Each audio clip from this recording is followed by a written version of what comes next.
संशोधन करने वाले विधेयक को पुनर्स्थापित करने की अनुमति दी जाए। आइटम नंबर 14 अनुदानों की अनुपूरक मांगे पर चर्चा। माननीय वित्त मंत्री जी।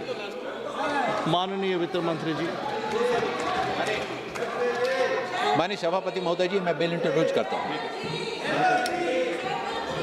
माननीय वित्त मंत्री जी।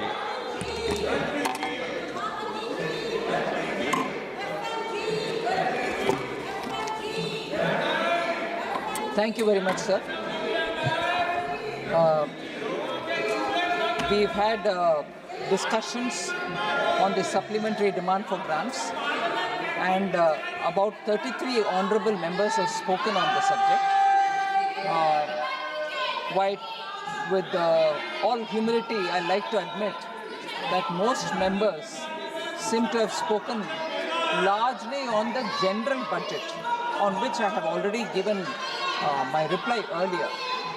But certainly a few members have spoken on specific issues related to the supplementary demand for grants. So initially, I will speak a few words about what exactly is in the supplementary demand for grants, and then respond to each one of the members who have raised the issues. So the second supplementary demand for grants, first of all, let me explain that within a year, up to 3 supplementary demands for grants have been placed on the table of this House for decades. But I'd like to say, under Prime Minister Modi's guidance, we have brought it down to the bare minimum, 1 or 2 and not beyond 2.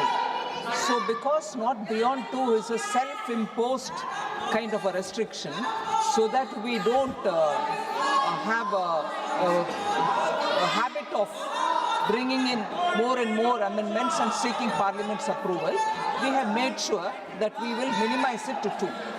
But not doing even 2 or 1 would mean that we are inflexible, and would also mean that where states are asking for some, or when departments are asking for something which is so essential for them to function, it will look very uncaring and irresponsive of the government.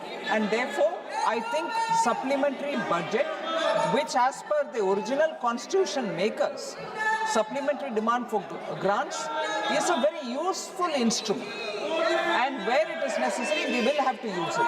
But bringing that supplementary demand for grants should not be looked at as if some wrong assessments have been made originally in the budgetary estimate time, and therefore we have brought this. So it is done with a lot more open-mindedness and also flexibility which can be offered to the departments. And in that order, this time, we have placed the second supplementary demand for grants.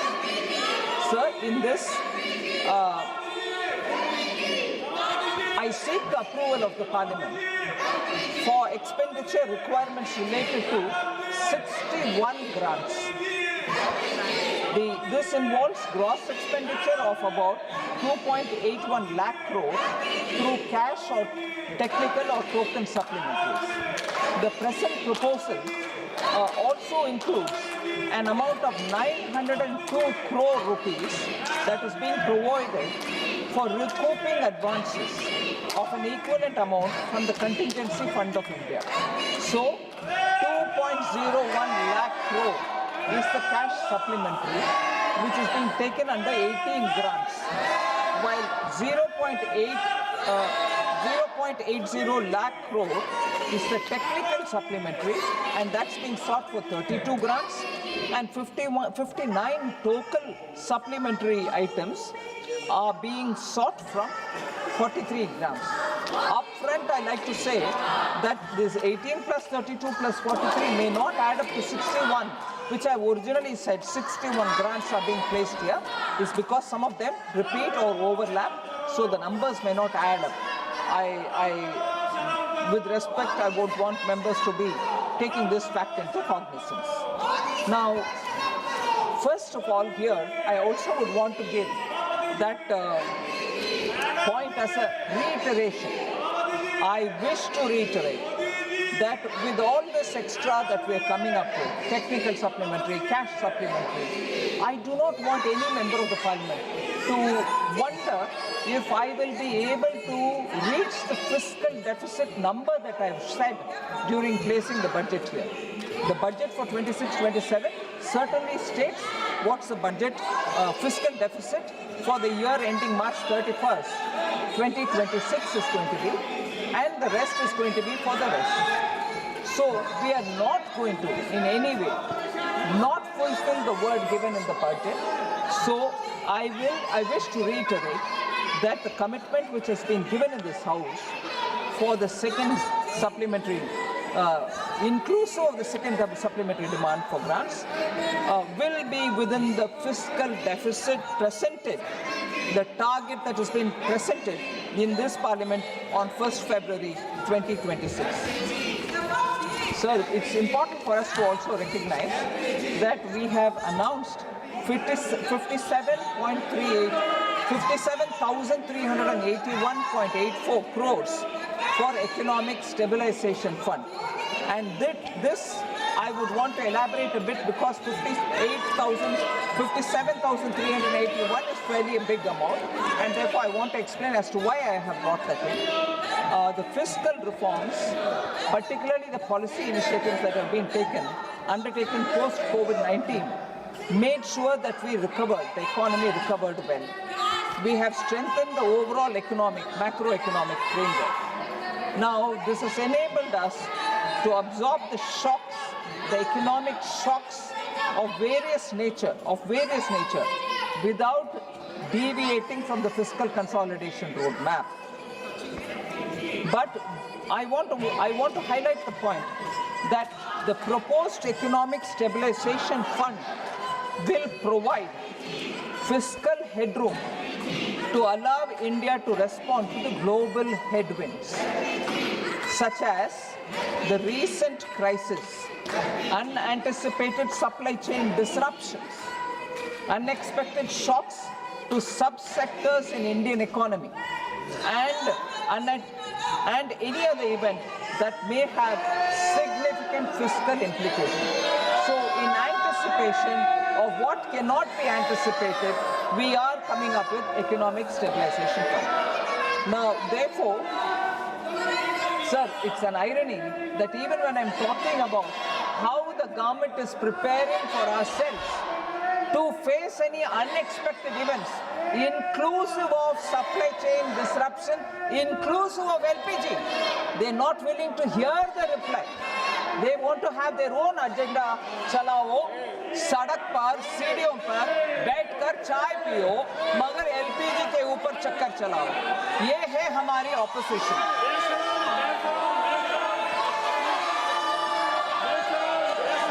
और दूसरा एक और विषय sir, क्योंकि हमारे सदस्यगण बैठे हैं और आप भी शुक्रवार के दिन जब प्राइवेट मेंबर्स बिल भी शुरू होना है उससे पहले मेरे जवाब है, इसीलिए मैं ये बात भी स्पष्ट करना चाह रही हूँ.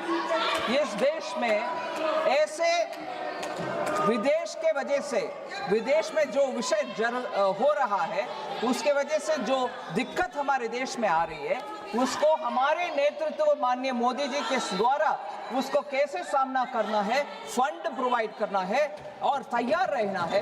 ऐसे बहुत सारे कदम जब हम उठा रहे हैं उस समय इस देश का विपक्ष साथ रह करके आम जनता को उम्मीद जताने वाले बात ना करते हुए ऐसे गैर जिम्मेदाराना स्टेप्स जो कर रहे हैं उसको हम खंडन करना चाहिए. जनता को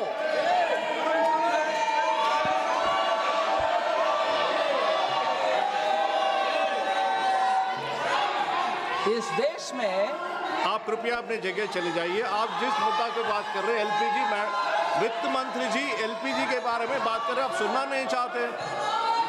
उसी बात के बारे में बात आप सिर्फ डिस्टर्ब करने के लिए आए हैं, सुनने के लिए नहीं आए. वित्त मंत्री जी खड़े होकर बोल रहे हैं, उसी बात पे चर्चा चल रही है. आप सुनना, ये क्या जिम्मेदारी है आपकी? ये क्या जिम्मेदारी है आपकी? आप एलपीजी के नारे लगा रहे हैं, वित्त मंत्री जी एलपीजी के बारे में बोल रहे हैं, आप सुनना नहीं चाहते हैं। आप बैठिएगा प्लीज, आप कृपया आप अपनी जगह पे जाके बैठिए, सुनिए मैडम प्लीज। सो ऐसे परिस्थिति में सरकार के साथ देते हुए जो भी विदेश से जो भी दिक्कत आ रही है, हम सब पार्टी के रूपरेखा से उबर कर ऊपर आकर के देश के हित में साथ रह करके जनता को उम्मीद जताने वाले बात करना आवश्यक है। और प्रधानमंत्री मोदी जी इसमें पूरे अपने ताकत लगा करके इस देश में नागरिक को कोई आपत्ति ना हो इसके लिए इतना मेहनत कर रहे हैं, मगर हमारे विपक्ष तो वेल में आकर के चिल्लाना ही उनका एक काम ऐसे समझ कर रह रहे हैं। देश का दुर्गत पोजीशन दुर्भाग्य है, मैं इससे ज्यादा क्या बोलूं। सर, ये जो इकोनॉमिक स्टेबलाइजेशन फंड है, ये I am proposing this to be partly met out of existing appropriation and partly through additional allocation. So ये economic stabilization fund कहाँ से आ रहा, यही है उसका जवाब। सर, फिर इस देश में कभी भी हमारे सैनिक के खिलाफ और सैनिक के विरोध में कुछ भी नहीं होता, ऊपर से मोदी जी के सरकार में उनका साथ देने के काम करते हैं। 41,430.48 करोड़ डिफेंस सर्विसेज रेवेन्यू के लिए दे रहे हैं सर, ये सप्लीमेंट्री डिमांड फॉर ग्रांट में। ऑपोजिशन तो साथ देना है, डिफेंस के लिए पैसा दे रहे हैं, इकोनॉमिक स्टेबिलिटी के लिए पैसा दे रहे हैं, फिर भी वो नहीं है उनको ये सुनना अच्छा नहीं लगता क्योंकि काम हो रहा है। Sir, 35,290 crore is the payment for spectrum charges to Department of Telecommunications because of defense requirements. Defense का requirement meet करने के लिए हम पैसा दे रहे हैं जो वापस consolidated fund में आएगा। और सर, ये एक मुख्य अंश है sir, this is a very important point जो हम आपके सामने आपके द्वारा बोलना चाहते हैं और हमारे सांसदगण को भी और सबको भी जानकारी होना चाहिए। 6,140 crore ex serviceman contributory health service schemes के लिए ECHS के लिए दे रहे हैं, जिससे कोई एक्स सर्विसमैन को हेल्थ सर्विसेज में कमी ना हो, पूरे उनका व्यवस्था ठीक होना चाहिए। इसीलिए 6,140 करोड़ ये सप्लीमेंट्री डिमांड फॉर ग्रांट्स में हम प्रावधान कर रहे हैं। फिर 37,886 crore transfer to the states हो रहा है। ये 15th finance commission grants local bodies को लिए जो ग्रांट्स देना है वो दे रहे हैं। क्यों अभी दे रहे हैं, साल में नहीं दिया, पूरे साल छोड़ करके अब क्यों दे रहे हैं? इसीलिए अब दे रहे हैं क्योंकि स्टेट्स भी चुनाव, लोकल बॉडीज का चुनाव खत्म कर लिया, बाकी सब कंडीशंस को मीट कर लिया, वो कंडीशंस मीट हो गया, इसीलिए अब इस अमाउंट को हम स्टेट्स को दे रहे हैं। ऐसे ही हेल्थ ग्रांट्स भी स्टेट्स के लिए दे रहे हैं। फिर फर्टिलाइजर सब्सिडी सर, मैं आपके सामने आपके द्वारा सभी सांसदगण को ये विषय बोलना चाह रहे हैं कि किसानों के लिए फर्टिलाइजर सब्सिडी कोई कमी नहीं होगा, पूरे के पूरे किसान के लिए प्रावधान है इस सप्लीमेंट्री डिमांड में। 19,230 crore fertiliser subsidy additional requirement के लिए जो प्रावधान किया वो दे रहे, मगर उससे ऊपर एडिशनल भी दे रहे, किसान के लिए कोई कमी ना हो, वो फूड कॉर्पोरेशन को जा रहा है।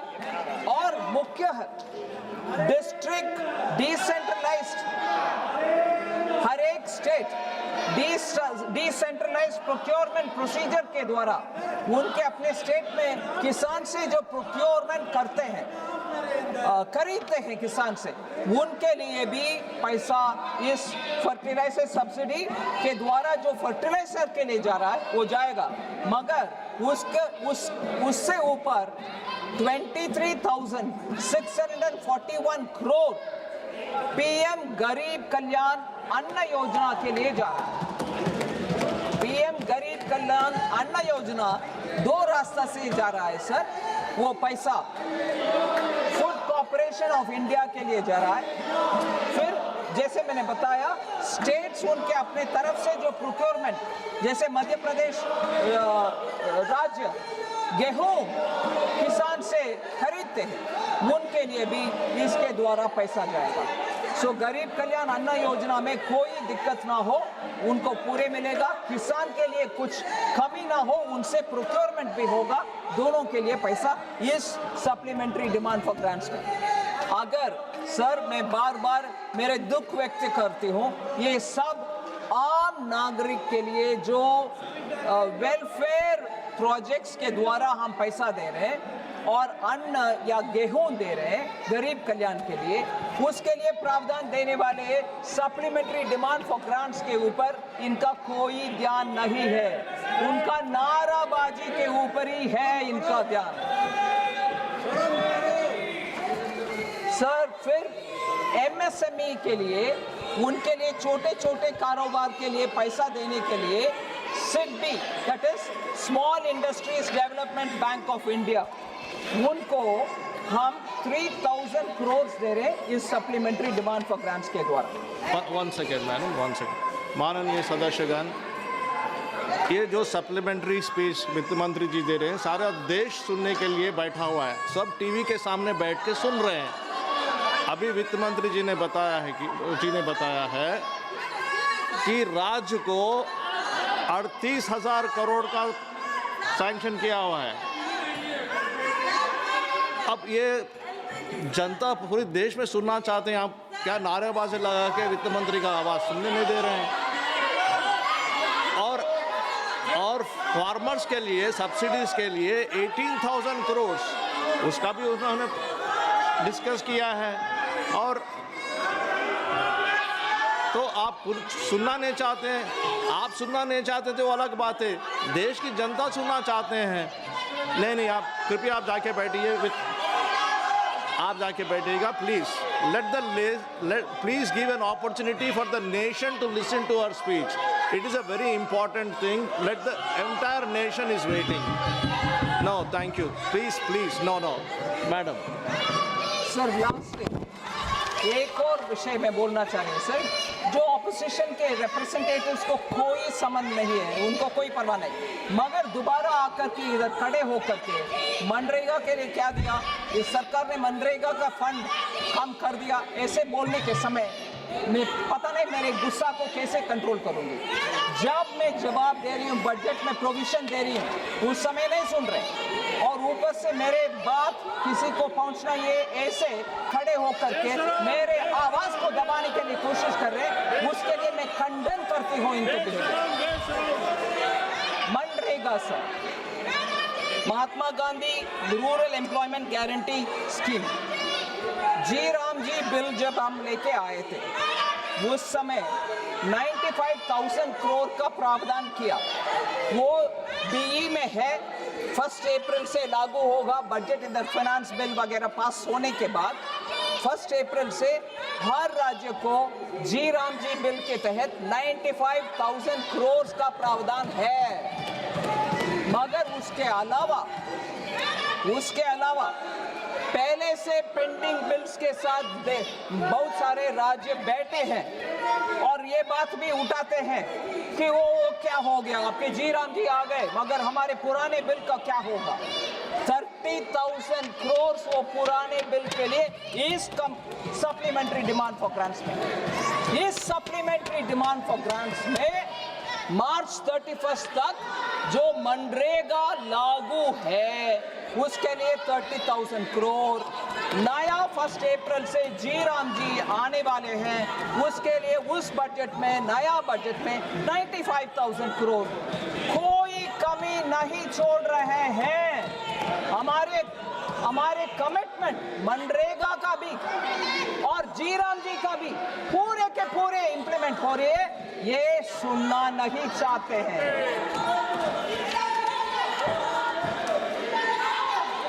सर, अभी मैं जाती हूँ हर एक मेंबर का उनके अपने विषय को जवाब देने के लिए।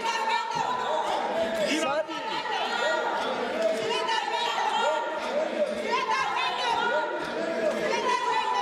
पहले ही बताया सर, एनके प्रेमचंद्रन जी और बहुत सारे माननीय सदस्यगण इस विषय में बात की।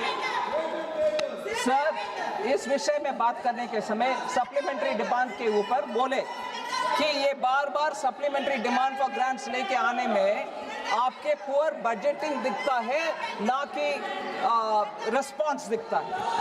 आई वांट टू से ये एकदम फ्लॉड लॉजिक है सर, क्योंकि supplementary demand is not poor budgeting. मैं इसको I want to pose questions, ये प्रश्न के रूप में ही उनको जवाब देने के लिए मैं अभी कोशिश कर रही हूँ। क्या सप्लीमेंट्री डिमांड फॉर ग्रांट्स आने में बजटिंग का प्रोसेस गलत है या बजट पुअर है, बजटिंग का प्रोसेस पुअर है, ऐसे कहने वाले से मैं प्रश्न के रूप में ही जवाब देना चाहती हूँ।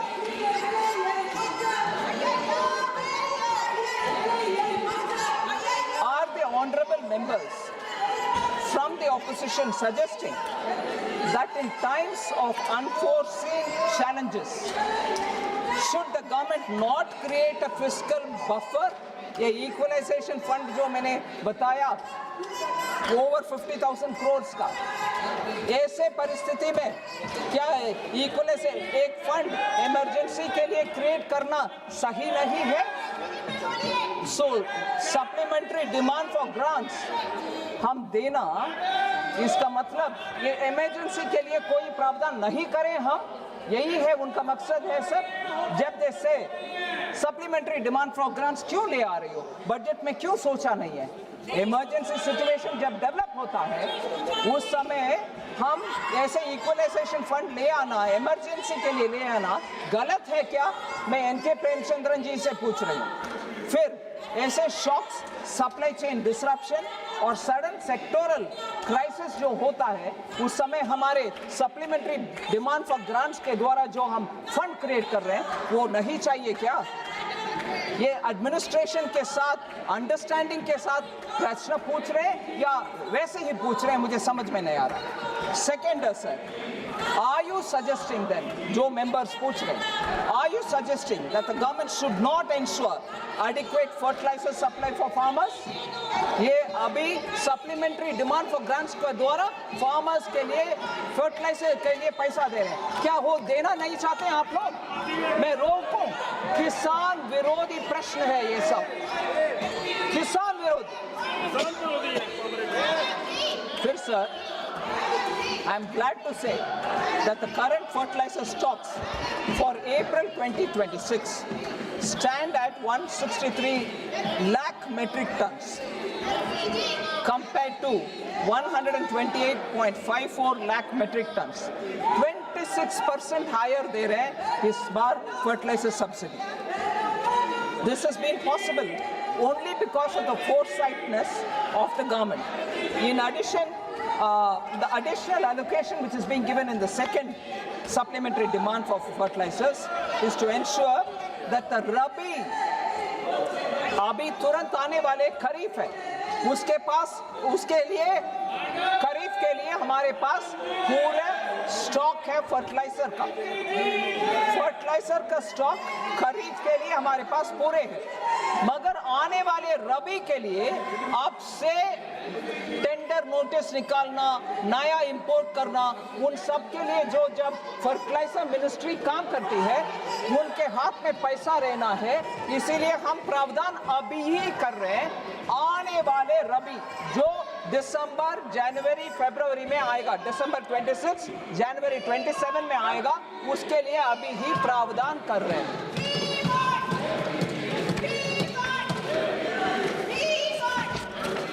सर,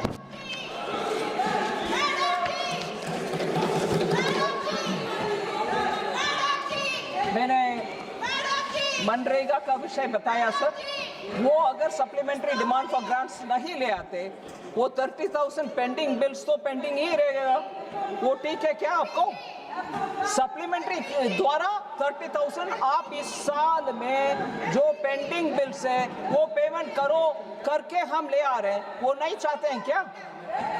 थोड़ा सोच समझ करके सप्लीमेंट्री डिमांड फॉर ग्रांट्स के द्वारा सरकार क्या करना चाहते हैं उसको समझ में लेने के बाद क्वेश्चंस पूछना चाहिए, ना कि just like that one political comment. Third sir, 9,000 crore states के लिए मैं ट्रांसफर कर रही हूँ। वो स्टेट्स के लिए क्यों ट्रांसफर कर रही हूँ? क्योंकि आरई के बाद दिसंबर में रिवाइज्ड एस्टिमेट्स लेने के बाद बहुत सारे स्टेट्स आए हैं, इलेक्शन हो गया लोकल बॉडीज का, हेल्थ के लिए कुछ कंडीशंस नया, वो कंडीशंस फुलफिल किया, पैसा दो ना दो, अगर देना है तो सप्लीमेंट्री डिमांड फॉर ग्रांट्स आवश्यक है, वो दे रही हूँ, स्टेट्स के लिए दे रही हूँ, मगर ना हम पूछेंगे प्रश्न। सो बिना पूछे बिना समझे बात करने वाले लीडर भी, ऑपोजिशन पार्टी भी और सदस्य भी, मुझे क्षमा करिए, थोड़ा पढ़ने के बाद प्रश्न पूछा करिए। ऐसे ही I already told about health services for the ex-servicemen, sir. Even that payment is being made now. And in that, I'll take a minute to elaborate on what is actually being done to the ECHS. Sir, आपके द्वारा हमारे सदस्यगण भी उसमें information लेकर के हर district में जाकर बोलना चाहिए एक्स सर्विसमैन के बेनिफिट के लिए। चाहे ऑपोजिशन लीडर सुनेंगे कि नहीं सुनेंगे, मुझे मैं कुछ बोलने का नहीं है, मगर एक्स सर्विसमैन के विषय उठाने के समय ये संज्ञान में लें जो मैं बोलने वाले हूँ।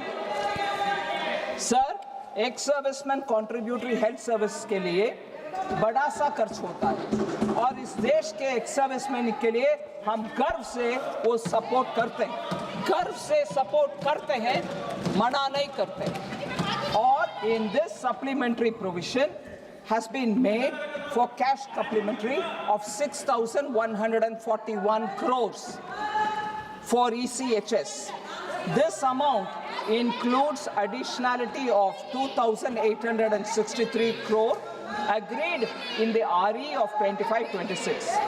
That itself is over the BE 25-26 का बजट का BE से ज़्यादा दिसंबर में जो RE में हमने दिया वो बजट से ज़्यादा ही, बजट BE के समय पर जो दिया उससे ज़्यादा RE में हमने दिया ECHS के लिए। और अभी further additionality of 3,458 crore over and above the RE.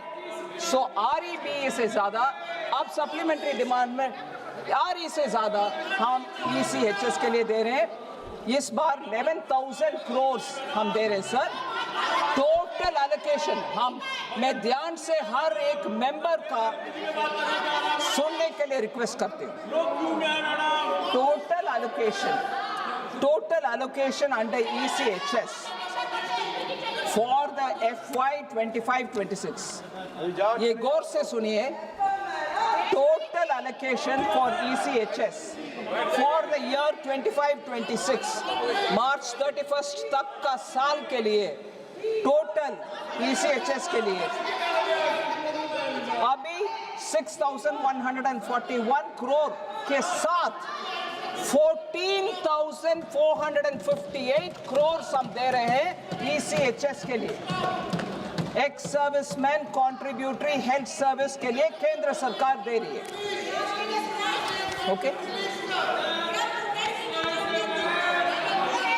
आप लोग कृपया इधर से इधर आ जाइए please come this side.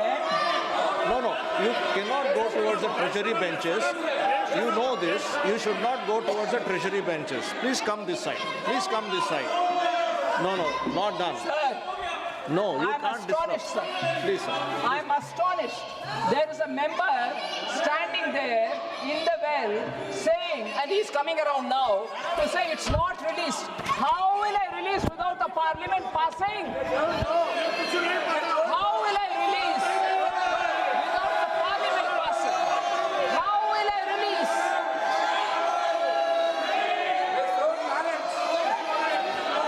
Okay, ma'am. How will I release without is passing, and here is the gentleman in the well. I am asking you all to pass this so that 14,000 crores goes for the ex-serviceman welfare. And here is the honorable member saying it is not released. Can I release it without the parliament passing? Yeah. So, N.K. Premachandran ji and other members who've been asking me why you want a supplementary demand for grants, please tell your honorable member, I cannot release ECGS much money without you passing. And you are standing in the well. You don't want to pass it. And your own member is asking why it's not released. Ma'am,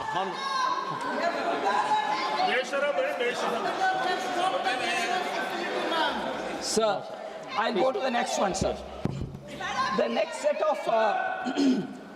of issues. Next set of issues, sir, is N.K. Premachandran ji again added up quite a few numbers, which are all from the budget. I'm not saying he's wrong, and said 4.13 lakh crore has been there. You are bringing in supplementary demand. How is that right? I want to say that out of the total supplementary demand, first and the second, both added together, 4.13 lakh crore, 1.71 lakh crore is a technical supplementary which is within this section. And the honorable member, N.K. Premachandran ji, is aware that technical supplementary requirements are met mainly by utilizing the savings in one section of the grant into another section, using additional receipts, recoveries within the same grant. So I have to do both and then arrive at the number. What is important here is the way in which N.K. Premachandran ji has asked this question can lead to a lot of people misunderstanding that originally in the BE I gave an amount, but to the supplementary demand, I'm bringing in some amount which is going to be over and above the BE. Whatever is brought in the supplementary demand for grants, let me answer N.K. Premachandran ji, does not go beyond the BE.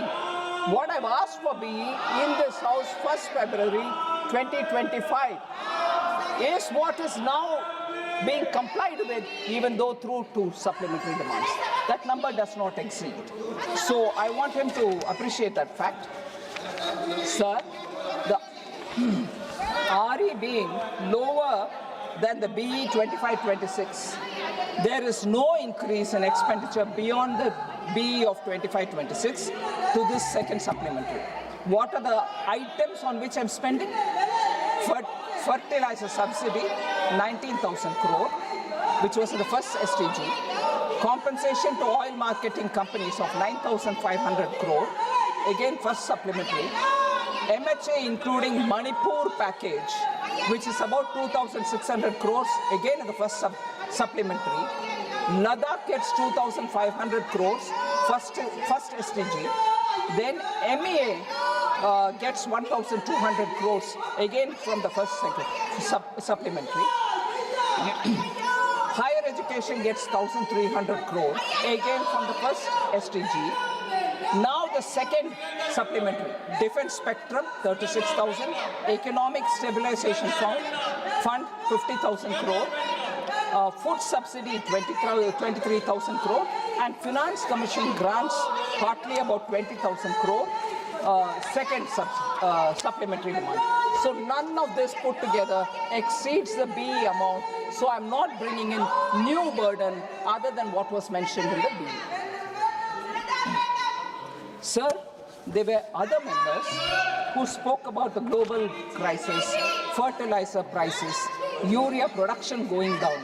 I want to highlight the fact that urea import is one thing. In our own country, we produce urea. we are ramping up the capacity, we are increasing the capacity of urea even for those within the domestic market, meaning domestic manufacturing. So urea production, sir, domestically has increased from 225 lakh metric tons, which was the number in 2014-15, to 306.67 lakh metric tons of urea during 24-25 in 33 units. To boost the domestic urea production, Prime Minister Modi has brought in 6 new units of fertilizer production, which have been set up under new investment policy 2020. Now, each of these units have installed capacity of 12.7 lakh metric tons per annum. These units have together added urea production capacity to 76.2 lakh metric tons. In addition, the new urea policy, which was announced in 2015, sir, has also led to additional production of urea by 20 to 25 lakh metric tons as compared to the production during 2014-15 annually. So, two new plants in Orissa and in Assam are under execution, which will lead to an increased capacity of 25.4 lakh metric tons per annum the moment they are commissioned. So not only are we giving higher price and importing more urea, but we are also increasing the capacity for domestic production with the existing units and setting up new units also for production. Sir, there were issues about Jal Jeevan Mission and its implementation. Sir, JJM, which is the Jal Jeevan Mission, in the budget estimate of 25-26, sir, we had 67,000 crores given for Jal Jeevan Mission. Now, in the BE of 26-27, that is 25-26, which will end in March 31st of this year, 67,000 crore has been given and spent. Whereas the coming year, 1st April onwards, we are giving 67,670 crores for Jal Jeevan Mission. And Jal Jeevan Mission will run till December 2028. And the new allocation of 67,670 will be given for states to complete the Jal Jeevan Mission running till 2028. So, then in December 2028, this is a very important number which I want honorable members to listen to, and if the opposition is willing to hear it, Jal Jeevan Mission, from the time it started and when it ends in 2028, would have received a total of 8.69 lakh crores for Jal Jeevan Mission, in which central governments participation, केंद्र सरकार की भागीदारी जल जीवन mission में amount के रूप में 3.59 लाख करोड़ होगा केंद्र सरकार के भागीदारी.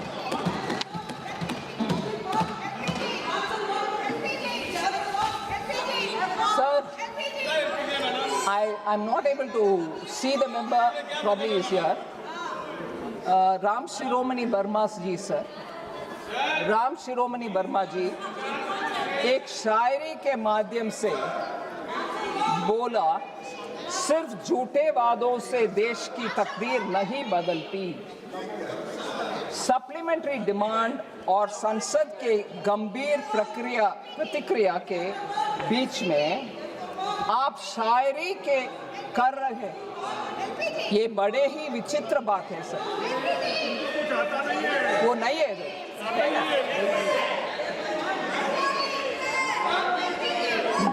क्या समाजवादी पार्टी के बजट और सप्लीमेंट्री पेश होती थी तो क्या उसमें झूठे वादे पेश होते थे? मैं पूछना चाहती हूँ, समाजवादी पार्टी से पूछना चाहती हूँ, शायद ये समाजवादी पार्टी का अनुभव होगा 2012 से 2017 के बीच में। हमारे वादे झूठा नहीं है, हमने काम किया और अपने वादों को बजट द्वारा साकार किया है। इसीलिए समाजवादी पार्टी को ये समझ में आना चाहिए कि शायरी इधर काम नहीं आते। मैं लिस्ट करना चाहती हूँ सर, 13 करोड़ हाउस होल्ड्स के लिए नल से जल पहुंच रहा है, क्या ये झूठा वायदा है? 12 करोड़ से अधिक टॉयलेट्स बनाया है स्वच्छ भारत मिशन के द्वारा। ये 39% लेवल से लेकर के अभी नियर यूनिवर्सल कवरेज तक पहुंचा है। ये प्रॉमिस फॉल्स है क्या? ये हमने तो साकार करके दिखाए।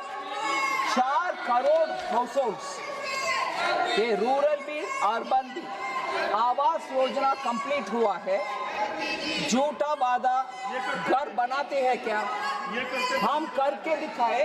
समाजवादी पार्टी के समय, उनके राज के समय शायद झूठा वादा किया है, हमने तो नहीं किया। फिर ये बोलते हैं जीडीपी से किसान की लकीर नहीं बदलती, बिल्कुल नहीं बदलती। मगर मैं बोलना चाहती हूँ, जीडीपी अगर ग्रो करता है, जीडीपी अगर बढ़ता है, जैसे 2014 में 1.8 ट्रिलियन था हमारी जीडीपी, अभी नियरली 4 ट्रिलियन तक पहुंचा है। उससे हमारी वित्तीय क्षमता बढ़ती है, और जब वित्तीय क्षमता बढ़ती है, हम किसान, सभी किसान तक पहुंच पा रहे हैं, अंडर प्रिविलेज लोग का घर बना पा रहे हैं। इसीलिए जीडीपी किसान की लकीर बदलती है, ये समझना चाहिए।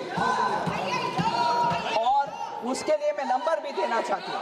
43.45 लाख करोड़ डायरेक्ट ट्रांसफर के द्वारा किसान को और लोगों को पहुंचा है।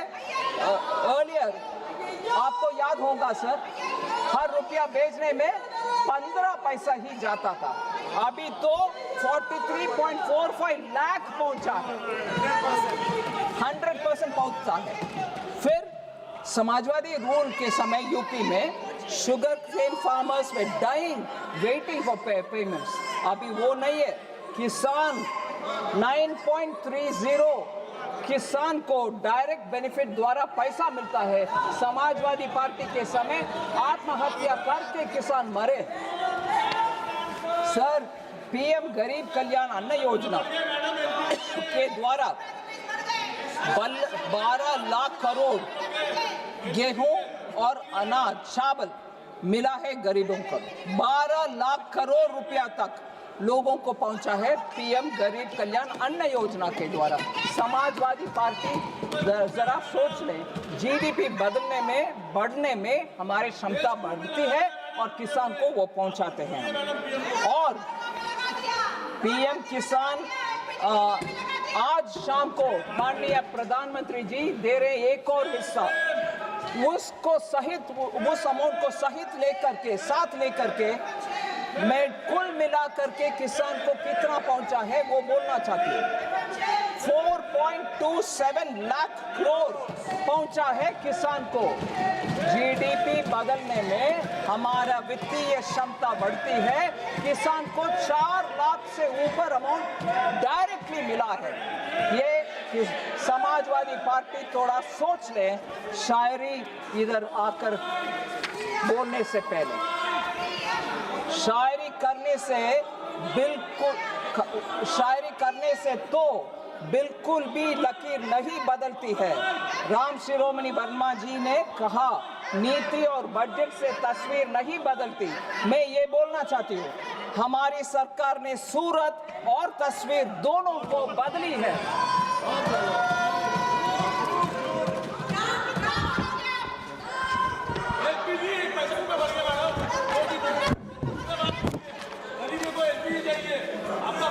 सर, मेरा हिंदी कमजोर है सर, फिर भी समाजवादी पार्टी ने इतना बोल दिया, हिंदी में शायरी बोल दिया। मैं बोलना चाहती हूँ सर, ये सप्लीमेंट्री डिमांड में किसानों के लिए अधिक फर्टिलाइजर सब्सिडीज है, वैश्विक दिक्कतों से लड़ने के लिए इकोनॉमिक स्टेबलाइजेशन फंड में वृद्धि है। इन सब चुनौतियों के लिए हम चाहते हैं कि किसान सांसद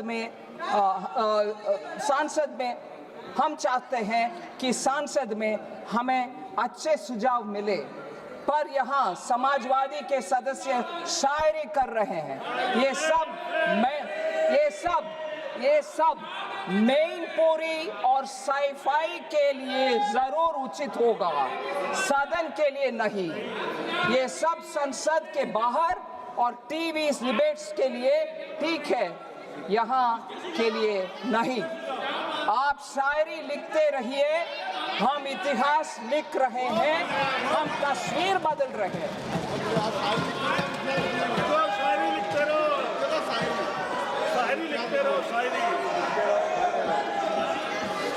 सर, समय हो रहा है sir. Sir, honourable member from Nagina Chandrashekhar Azad ji ये बात बोले, नगीना कॉन्स्टिट्यूएंसी बिजनौर डिस्ट्रिक्ट में है और हमें स्टेप मदरली एटीट्यूड ही मिल रहा है। ठीक है सर, नगीना के एमपी बैठे हैं। मैं बोलना चाहती हूँ, essential infrastructure has seen dramatic transformation in Nagina, Bijnor. Under Jal Jeevan Mission, Bijnor district 97.8% tap water coverage मिला है।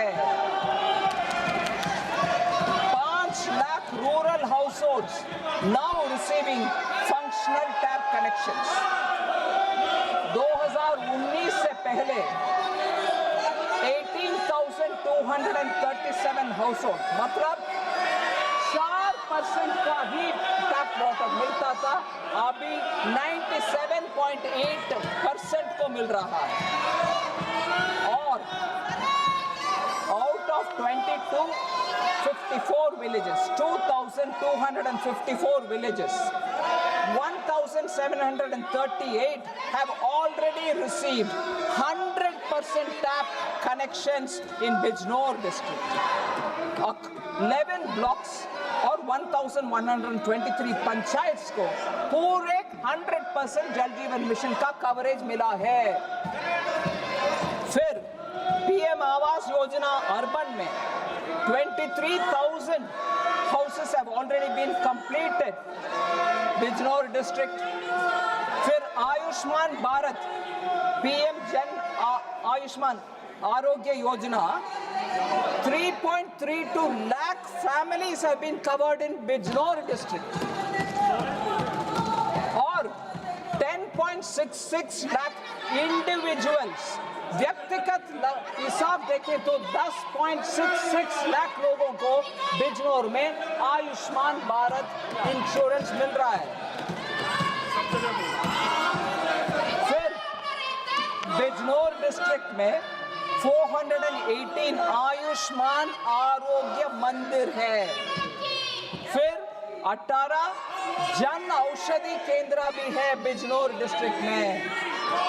फिर सर, वो एम्स मांग रहे थे, ठीक है, मानना उनके तरफ से उचित होगा, ठीक है, मगर मैं ये बोलना चाहती हूँ, महात्मा Vidur Autonomous State Medical College was established in 2024 in Bijnor.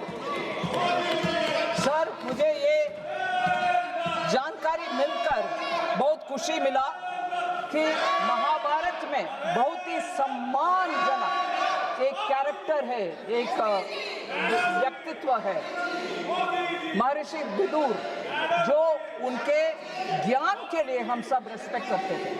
और मुझे यह भी समझ में आया कि बिजनौर उनका रिटायरमेंट होम था। महाभारत वॉर सब हो गया, कुरुक्षेत्र सब हो गए, विदुर जी आकर बिजनौर में से। मैं हल्की सी बात बोल रही हूँ, कोई मुझे गलत ना समझे। और चंद्रशेखर आजाद जी, मैं विनम्र बात रखना चाहती हूँ, विदुर बिजनौर के दिमाग वाले, हम सब मान्यता देने वाले एक बढ़िया एक कैरेक्टर महाभारत के, Chandrashekhar Vidur. Sir, sorry, I don't know how to say that. Sir, दूसरा एक और विषय, वो प्रोजेक्ट के लिए 325 करोड़ सेंटर और स्टेट शेयर करके दिए हैं सर। इसीलिए मेडिकल कॉलेज का भी उधर एक प्रावधान है बिजनौर में, मैं ऑनरेबल मेंबर को कहना चाहती हूँ। फिर पीएम किसान योजना के द्वारा बिजनौर में 1015 करोड़ ट्रांसैक्शन हुआ, किसान के लिए ट्रांसफर हुआ है। 50 लाख से ज्यादा किसान सिर्फ बिजनौर डिस्ट्रिक्ट में पीएम किसान का बेनिफिशियरी है सर। स्वच्छ भारत मिशन के द्वारा ग्रामीण 3 लाख हाउस होल्ड्स में टॉयलेट्स मिला है और 1144 community sanitary complexes have been built in Bijnor district। और पीएम उज्ज्वला योजना के द्वारा 42,190 LPG कनेक्शंस बिजनौर में मिला है और उनको 300 रुपया हर एक सिलेंडर के लिए सब्सिडी भी मिलता है। फिर बिजनौर का विषय एक और है sir, NRLM national rural livelihood mission के द्वारा 2.36 लाख महिलाओं को बिजनौर में सेल्फ हेल्प ग्रुप में जोड़ा गया। लास्ट में Poshan tracker data 3,237 anganwadi centres are operational, सिर्फ नंबर में नहीं, ऑपरेशनल है बिजनौर डिस्ट्रिक्ट में। क्या ये सब सुनकर आप ऑनरेबल मेंबर ये बोलोगे कि स्टेप मदरली ट्रीटमेंट मिल रहा है? बिल्कुल नहीं सर। सो मैं ऑनरेबल मेंबर के लिए ये बोलना चाहता हूँ सर, एक मतलब ट्राइबल मेंबर हमारे भारत आदिवासी पार्टी के रोत जी बैठे हैं, उनके लिए भी एक विषय मैं सामने रखना चाहती हूँ। कल बहुत ही मन में दुख के साथ बोले, उनके डिस्ट्रिक्ट बांसवाड़ा और उनके क्षेत्र में इतना फैसिलिटी नहीं मिल रही है, हमें अटेंशन नहीं मिल रही है और छोटे पार्टी के सदस्य है, इसीलिए कोई हमें सुनता नहीं। मैं ये आश्वासन दिलाना चाहती हूँ, कोई एक भी छोटे पार्टी या निर्दलीय सदस्य का हम बिना सुने बैठे नहीं है, सुनते हैं, रेस्पॉन्ड भी करते हैं और उनका क्षेत्र के ऊपर ध्यान भी रखते हैं। मैं ये बात जरूर बोलना चाहती हूँ, जल जीवन सर, जल जीवन मिशन बांसवाड़ा के लिए 1.47 lakh rural households now have tap water connections, which is 10 times more than 2019. 2019 से आज तक कंपेयर करो, 10 गुना जल जीवन मिशन आप तक पहुंचा है। 1.47 लाख हर घर जल और PM Awas Yojana 2.19 lakh houses have been provided, 95.4% coverage है आवास योजना का बांसवाड़ा में। स्वच्छ भारत मिशन में more than 3 lakh household toilets have been built, 847 sanitary complexes have been built, 95% से ज्यादा गांव ODF ओपन डेफेकेशन फ्री है बांसवाड़ा में। और सौभाग्य स्कीम में 52,390 households in Banswara have been electrified. Electrification पहुंचा है सर। So सर, मैंने पार्लियामेंट्री अफेयर्स मिनिस्टर किरण रिजिजू जी को प्रॉमिस किया, मेरा सप्लीमेंट्री डिमांड फॉर ग्रांट्स का मेरा रिस्पॉन्स और रिप्लाई 245 के अंदर मैं खत्म करूंगी। ये चिल्लाना विल्लाना के बावजूद मैंने 5 मिनट 10 मिनट एक्स्ट्रा ली हूँ, क्षमा करिए। मगर ज़्यादातर मेंबर्स जो बात बोले उनके लिए मैं जवाब देने के लिए कोशिश की। हनुमान जी बेनीवाल जी का भी बहुत सारे विषय उठाया गया। मुख्य विषय एक मैं बोलना चाहती हूँ, ओपीएम कल्टीवेशन उनके यहाँ होती है हमारे मंत्रालय के द्वारा, और एमओएस पंकज चौधरी जी उसके ऊपर पूरे ध्यान दे करके नीमच में जो राजस्थान में है उधर एक नया पूरे केंद्र सरकार के खर्च के उठाते हुए नया एक फैक्ट्री ओपीएम को प्रोसेस करने के लिए लगवाया गया हमारे पूरे खर्च के साथ। सो हनुमान बेनीवाल जी आप भी बेचिंता रहिए और जाके किसानों को ओपीएम कल्टीवेट किसानों को बोल दीजिए कि सरकार ने एक हमारे तरफ से खर्च करके ओपीएम प्रोसेसिंग यूनिट लगवाया है। आप ध्यान दिलाना चाहिए आपके किसानों को। सो मैंने 10 मिनट ज़्यादा ही लिए। किरण रिजिजू जी से मैं क्षमा मांगती हूँ, मगर ये सप्लीमेंट्री डिमांड फॉर ग्रांट्स को पारित करवाइए। Thank you.